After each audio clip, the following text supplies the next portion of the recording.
कुछ लोगों का एतराज़ ये होता है कि जिनका स्टॉप लॉस 200 पिप का है और ये 40 पिप पे कहते हैं ट्रेड अपनी सिक्योर कर लें। ऐसा बिल्कुल भी नहीं है, ना मैंने कभी ऐसा कहा, ना कभी हमारी टीम ने ऐसा कहा।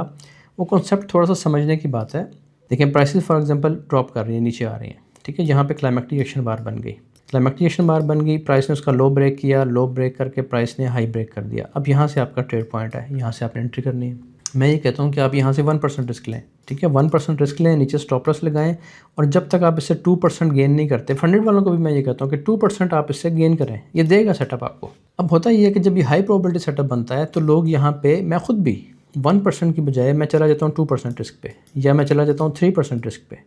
यानी मेरा अगर $1,00,000 का अकाउंट है तो मैं कहता हूँ कि यार $3,000 का यहाँ पे मुझे स्टॉप लॉस लगाना चाहिए, यानी रिस्क लेना चाहिए, ताकि मैं उससे 5, 6, साढ़े 4, 5, $6,000 मैं उससे रिटर्न ले सकूँ। अब होगा क्या, मैं ये कहता हूँ कि जब आपने यहाँ से एक्स्ट्रा रिस्क ले लिया, यहाँ से रिकमेंडेड रिस्क क्या है 1%, हर ट्रेड पे 1% रिस्क रिकमेंडेड है। आपने 1% की बजाय आपने 3% रिस्क ले लिया, तो इस 3 ये आपने ओवरबर्डन कर लिया अपने ट्रेड को। यानी एक ट्रेड में आप फंडेड पे काम कर रहे हैं, आप 5% आपका डेली ड्रॉडाउन है, और पहली ट्रेड में आप 3% रिस्क ले लेते हैं, स्टॉप लॉस हो गया तो आप फंस जाएंगे। तो मैं ये कहता हूँ कि आपने जैसे ही 3% रिस्क लिया, अब जब प्राइस आपके डायरेक्शन में मूव कर रही है, फॉर एग्जांपल टाइम फ्रेम है 15 मिनट का, जो उसकी मिनिमम रेंज होती थी ना, वो होती थी 40 से 50 पे। ये इतना लाजमी चलता है, अब ज़्यादा चलता है क्योंकि अब प्राइस की मूवमेंट तेज़ है इन दिनों। तो 40 से 50 पिप मैं कहता हूँ कि जैसे ही प्राइस यहाँ से 40 से 50 पिप आपकी फेवर में गई है, तो जो एक्स्ट्रा बर्डन था इसको डाउन कर दें, जो आपने ज़्यादा रिस्क लिया था इसको काट दें, क्योंकि प्राइस आपको 15 मिनट का सेटअप है, 15 मिनट का सेटअप आपको 50-60 पिप लाजमी देगा, 40-50-60 पिप लाजमी देता है।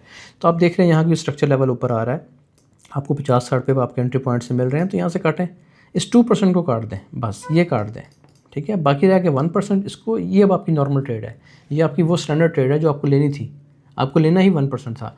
उसका आपने यहाँ से एंट्री की, आपने नीचे स्टॉप लॉस लगाया, नीचे आती है, यहाँ पे कोई एफईजी है, कोई आपका कोई जोन यहाँ पे बाकी है, वहाँ पे प्राइस आती है, दोबारा टैप करती है, 1% बेशक यहाँ से भी ले लें, 2 ट्रेड्स होगी अब आपकी। इस तरीके से इसको चलाना है।